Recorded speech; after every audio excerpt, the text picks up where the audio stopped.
Good morning, YouTube. I had started another stream a minute ago and wasn't sure that it was working, so I stopped it and started another one. And I see I've got 4 people watching now, so we'll go ahead and get started with my opinion of the new Testo Smart Probes. The questions that I've seen that Ralph, or the opinion that Ralph had made was, the Testo Smart Probe is cheaper than the Sporlan, and why is it cheaper than the Sporlan? And his take on the reason why it was cheaper was on the fact that the Sporlan is made in the USA and the Testo probe is not made in the USA. Made in China apparently means that the price point can be a lot lower for the Testo than for the Sporlan Smart Tool. And that makes sense. Everybody that makes electronics and digital equipment, cell phones, computers, TVs, all that sort of thing,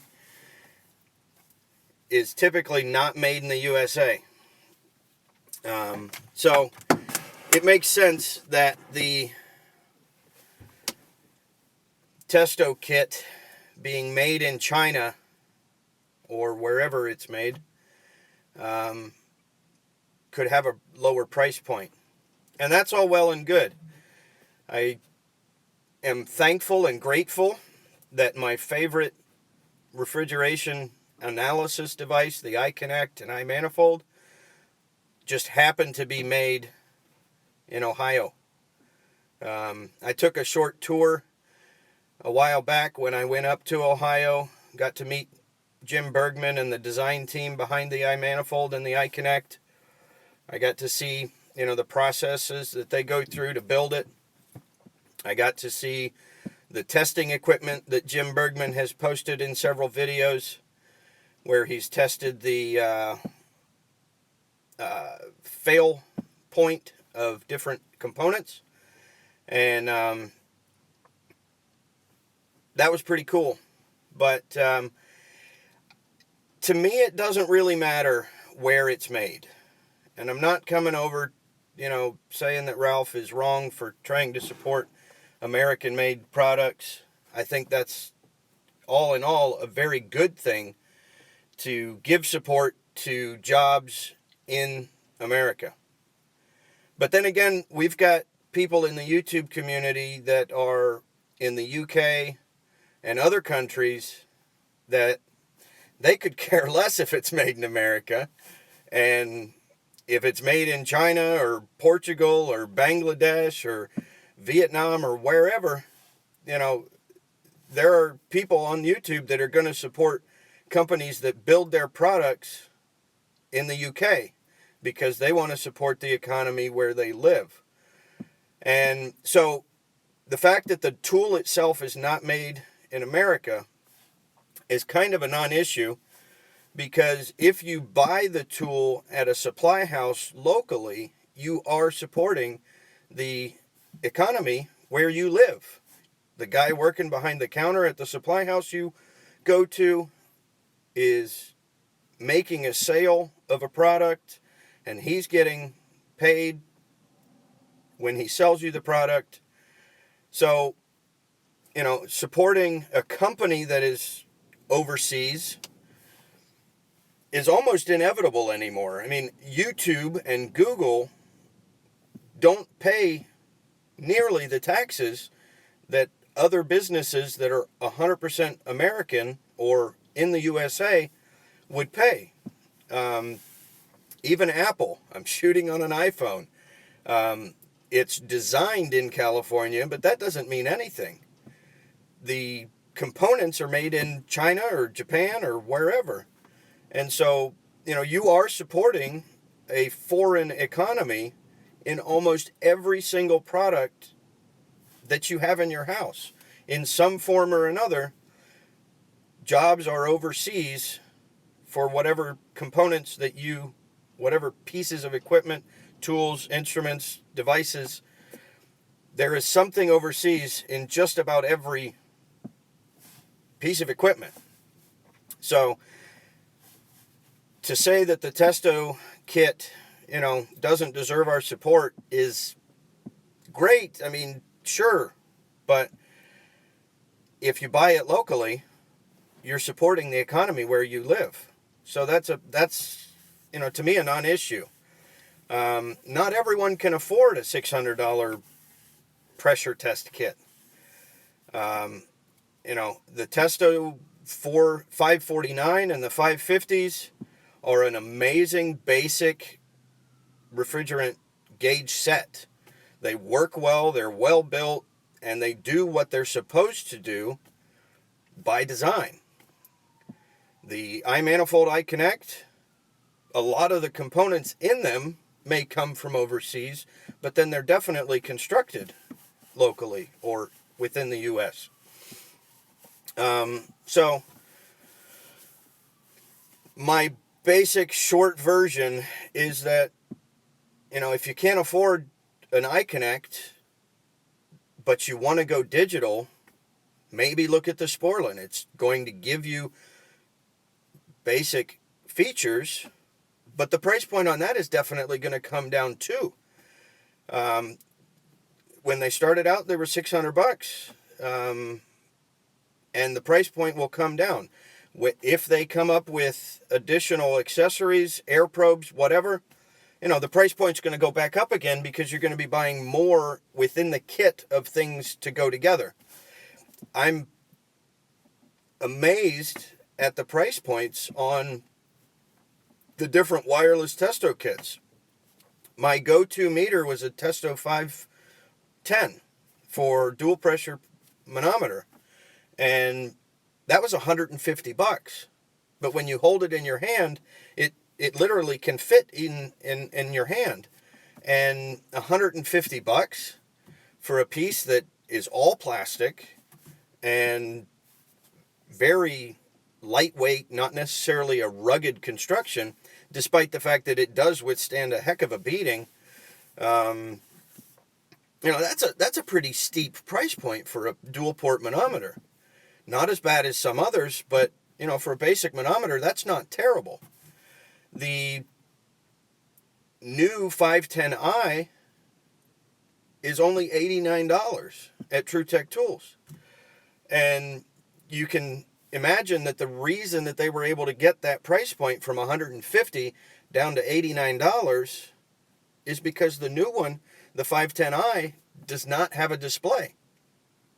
We can go all the way back to the argument that was being made early on about iManifold in that it didn't have a display. People were complaining about the fact that the iManifold did not have a display on the device and that you had to use a smartphone. And that was $800. The original price point for the iManifold was $800 just for the 4-port manifold. And can you imagine if the 510 Testo manometer is $150 with a display, but the 510i with Bluetooth and no display is only $89? Can you imagine what the display on the iManifold would have done to the price point? $800 would have been easily $1,000. Because if you were going to put a display on the iManifold and you wanted it to be all of the features that you have now on your tablet or your phone, the screen size would have had to been fairly large.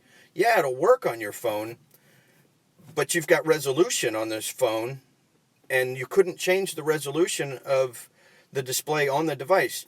And then on top of just being a display, to be able to cycle through all the menus, that display would either have to have external buttons to navigate between all the different screen options, or the screen would have had to have been a capacitive touch screen that you could actually interact with to be able to see all of the information that you can see when you use all of the screens on the iManifold app.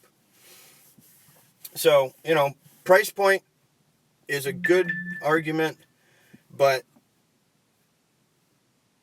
price point is going to be higher for things that include displays, lower for things that don't include displays, and the technology is going to come from China somewhere.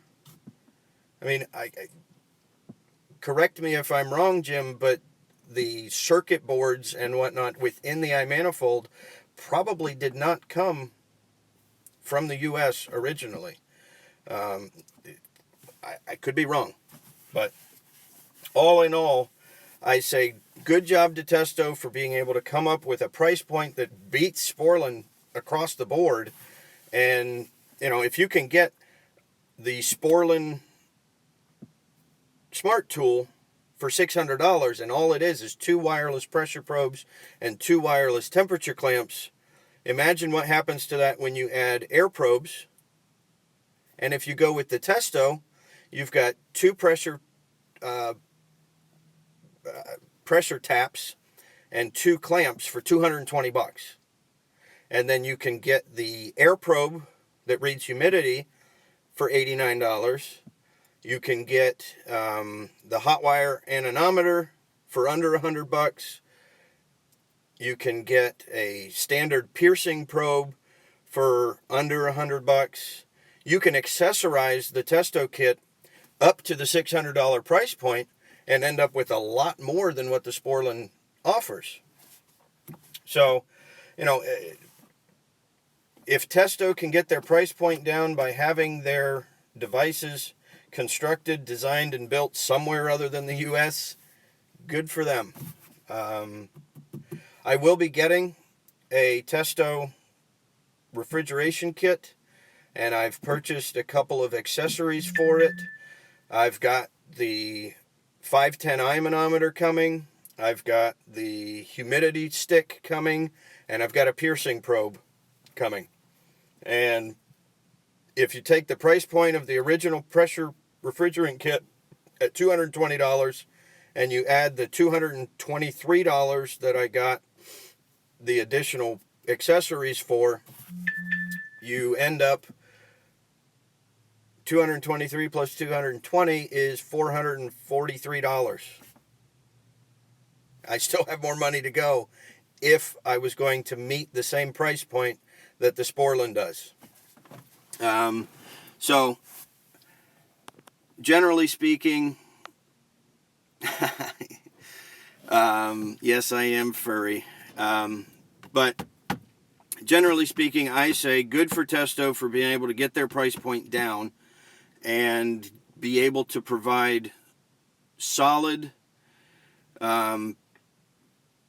reliable equipment, reliable based on history. We still have yet to see how well they stand up in the field, at least for the people that are posting on YouTube.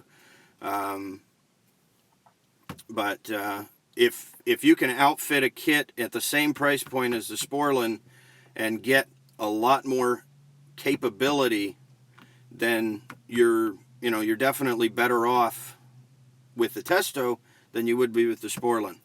If Sporlan comes out with air sticks eventually, I don't see them being any cheaper. They might be able to do air sticks that are $100 a piece or something like that and be close to what the Testo kit is. But all in all, if Testo can provide people with a better tool with more capability, good for them. What do I tell my boss if I go to work late? Sorry. So with the humidity stick that I'm getting with the Testo kit, I can take a return air dry bulb and wet bulb. I can get outdoor temperature with the piercing thermistor, whatever you want to call it, piercing probe, and I can get my pressures and temperatures, and at least for $443, I can calculate target superheat, and I could get a temperature split as well, which is more than what most analog gauges or even the 550 give you the capability for. One thing I would definitely like to see Testo do with their kit would actually be to take the Testo 550 with Bluetooth and enable additional Bluetooth devices to be added to it the same way that their wireless kit goes. It would be really cool to take your Bluetooth 550, add a couple of humidity temperature sticks, and give you the capability of getting air temperatures plus refrigeration data all at the same time. This video is almost 16 minutes long, and I'm sucking on data. So if you'd like more on this, leave me comments, and we'll talk about it again. I will be getting my kit, and we'll do some review videos and comparisons to the Sporlan and the iConnect, and we'll see you on the next video. Thanks so much for watching. Like, subscribe, comment, and share. And don't forget, use the coupon code RARVID at TrueTechTools.com to get an additional $10 off, or get $10 off your order of $10 or more. Thanks for watching, and we'll see you on the next video.